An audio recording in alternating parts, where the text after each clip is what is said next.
অনেক আগে সভাধিপতি পদ থেকে ইস্তফা দেওয়া উচিত ছিল। মোশাররফ হোসেনের ইস্তফা নিয়ে এমনই মন্তব্য করলেন জেলা তৃণমূলের সভাপতি আবু তাহের খান। বৃহস্পতিবার জেলা কংগ্রেস কার্যালয়ে সাংবাদিক বৈঠকে তিনি বলেন, রাজ্য নেতৃত্বদের নির্দেশক্রমে নতুন সভাধিপতি নির্বাচিত হবে। অন্যদিকে জেলা বিজেপির সভাপতি ও বিধায়ক গৌরীশঙ্কর ঘোষ বলেন, জেলা পরিষদে উন্নয়নের কাজ কতটা হবে সেই ব্যাপারে যথেষ্ট সন্দেহ রয়েছে। প্রশাসনের উচিত জেলা পরিষদের কাজে আরও নজর রাখা। সভাধিপতি পদ থেকে ইস্তফা দেওয়ায় কি বললেন এই দুই নেতৃত্ব, শুনে নেব তার মুখেই। মানসিক স্বাস্থ্যের জন্য সবার আগে যে নামটি মনে ভেসে ওঠে, সুস্থ মনের ঠিকানা মনোবীক্ষণ। যোগাযোগ নাম্বার 7477799516। খাদ্য কিছু নাই, আমরা চেয়েছিলাম ভদ্রলোকের মতো, তার আগেই পদত্যাগ করা উচিত ছিল। তিনি একটা দলে নির্বাচিত তৃণমূল কংগ্রেসের সদস্য, তারপরে সভাধিপতি, সেই পোস্টে থেকেই তিনি কংগ্রেস দলে প্রতিদ্বন্দ্বিতা করলেন, অত্যন্ত দুর্ভাগ্যজনক। সুতরাং এই পদত্যাগটা অনেক আগেই তার কাছে আমরা আশা করেছিলাম সে পদত্যাগ করবে, কিন্তু দুর্ভাগ্য যে তার মধ্যে সেই রাজনৈতিক জ্ঞান বা ব্যক্তিত্ব আছে বলে মনে হয় না। আজকে করছে, এটা ভালো দিক, এটা সহজে বুঝতেই পারছেন যে সরে গেল।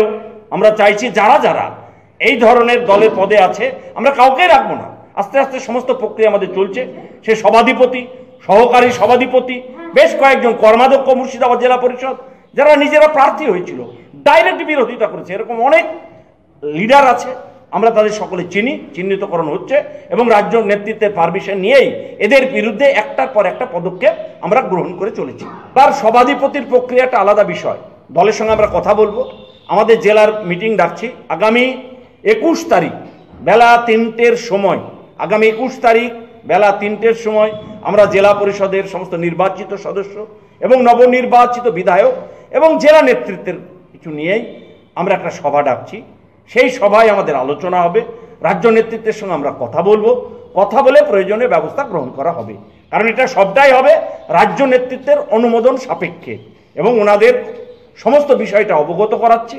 ওনারা যেভাবে আমাদেরকে চলতে বলবেন, যেভাবে পদক্ষেপ নিতে বলবেন, প্রত্যেকটা বিষয়ে এই অনাস্থার ক্ষেত্রে পঞ্চায়েতের অনাস্থা, পঞ্চায়েত সমিতির অনাস্থা, জেলা পরিষদ এবং আমাদের পার্টির কিছু কিছু নেতৃত্ব যারা ডাইরেক্ট বিরোধিতা করেছে তাদের সম্পর্কে সমস্ত বিষয়টাই আমরা রাজ্য নেতৃত্বের সঙ্গে পরামর্শ করছি এবং তারা টাইম টু টাইম যেভাবে আমাদেরকে ব্রিফ করবেন, যেভাবে নির্দেশ দেবেন, আমরা সেইভাবে চলব এবং ওনাদের নির্দেশ মোতাবেক একটার পর একটা পদক্ষেপ গ্রহণ করা।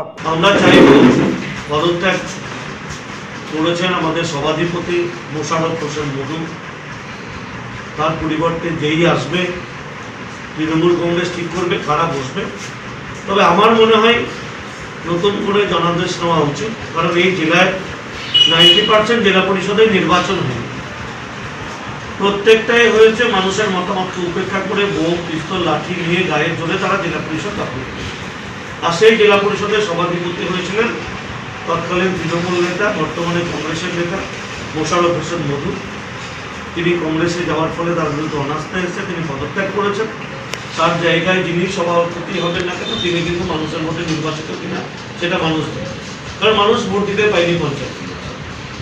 তাই যারা মানুষের মতামত না নিয়েই আজকে জেলা পরিষদের মেম্বার হয়েছে, তারা বা তাদের মধ্যে থেকে কেউ সভাধিপতি হলে কাজ কতটুকু হবে সে বিষয়ে জেলাবাসীর সন্দেহ রয়েছে।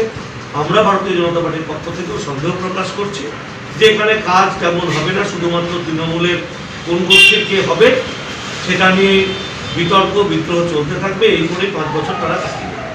তা আমাদের দাবি হচ্ছে মুর্শিদাবাদ জেলার মানুষের উন্নয়ন যেন থমকে না থাকে, মানুষের যে অধিকার মানুষ যেন পায়, তার জন্য তৃণমূল কংগ্রেসের কাছে আমরা বলবো যে আপনারা নিজেদের মধ্যে গোষ্ঠী কোন্দল থামিয়ে এলাকার জেলার উন্নয়নের স্বার্থে